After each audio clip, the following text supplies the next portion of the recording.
Project, and today we are meeting Simon, and of course with us as always, Alicia Jones with Pets for People. Thank you so much for joining us. Tell us about Thank you. Simon. Oh, this handsome boy. This is Simon.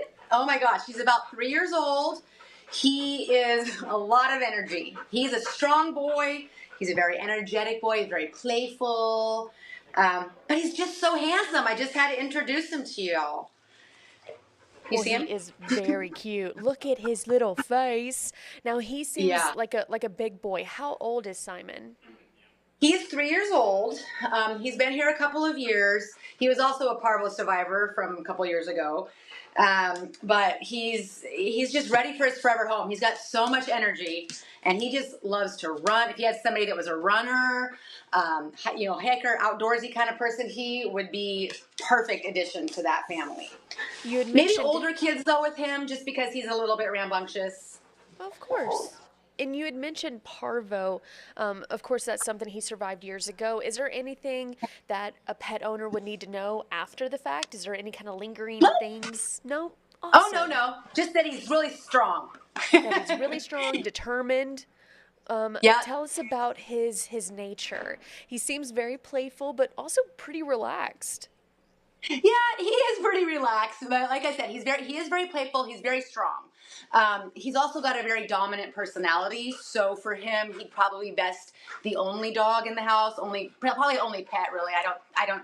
We do have a cat that runs around in here, and so far he's been okay. But just because he does have that dominant personality, we do recommend him probably being the only dog. Um, Gotcha.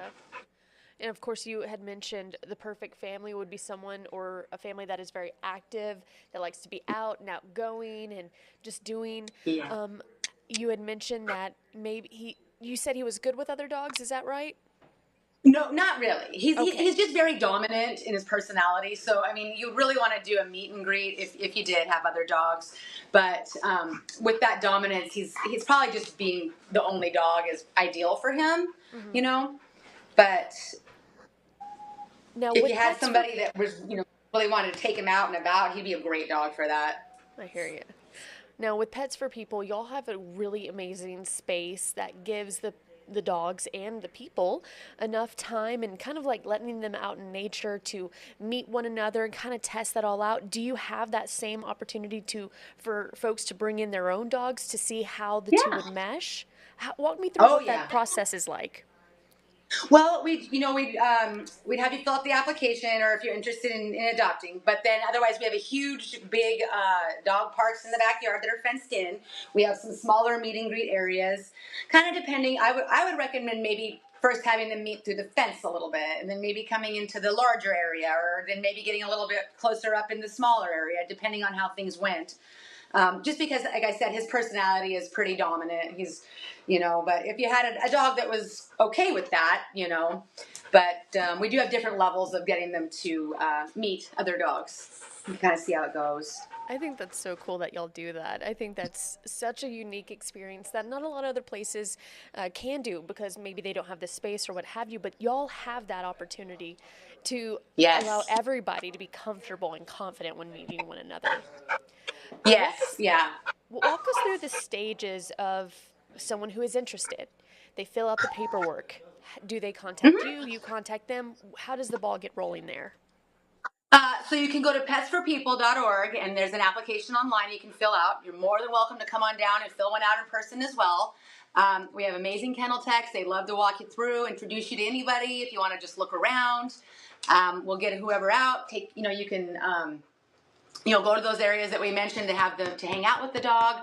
And then there is an adoption contract that you go over, and then we go over any medical issues, want to let you know where they are vaccine wise and stuff like that. But we want every adoption to be successful. So the more information we can give, the better. And y'all have so many other great resources available. Y'all help get in contact with vets that are maybe perfect for their family if they don't already have one.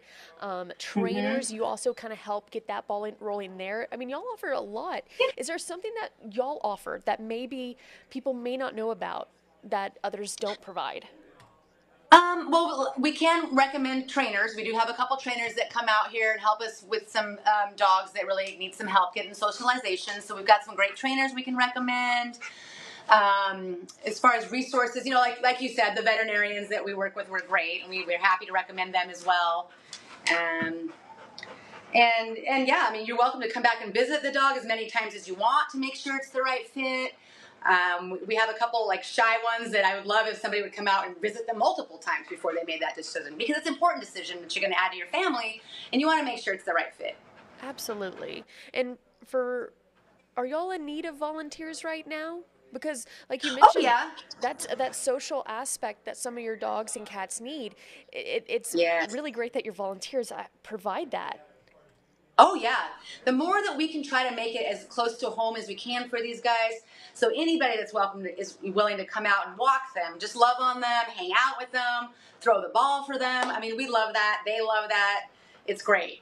Now, You is there know. any process or paperwork that needs to be carried out in order to become a volunteer? Well, there is a waiver that they go through, and we do periodically do volunteer orientations, which if you follow us on Facebook, you'll see where those are. But basically it's just a kind of a waiver, and then we'll go through and just show you around and usually pull a dog out for you and set you up down in the dog park, or let you, put you in an area where you can spend time with them. But the more that we can get them around people, the better off it is. Now, for someone who is interested to hearing more about Simon and the adoption process to get him home, how can we reach out to you? Well, he's on our website. If you want to look him up there, he's on there. I'll give you a lot more information about him. You're welcome to come on down and meet him. We're more than happy to get him out for you. He's just such a handsome boy. And a lot of these times in the kennels out here, you really need to get the dog out into the light, outside of that setting, just to see how truly beautiful they really are. There's so many gorgeous ones in there. And when they're comfortable and confident, those personalities really come through. Oh yeah, definitely. Well, And thank this you. guy's in great shape. I wish you could see the muscles on this guy. Like, he is amazingly. He's in great shape. It's tough to tell exactly right now. How tall is he? I think he's about knee high, maybe on Okay. me. He's not super tall. Maybe a little bit, maybe about thigh high. But yeah, he's not. He's kind of a little above, make a medium large, probably. Medium large. We love to Yeah. hear it. So again, this is Alicia Jones giving us an introduction to Simon. Visit them at Pets for People, either online on their social media platforms, and of course there you can get the ball rolling to find Simon that perfect home. Now this isn't the Yeah. only pet we'll be seeing. We'll be talking to Alicia again coming up at 3 o'clock with our next pet project introduction. Thank you so much, Alicia. We'll be talking to you soon. Thank you.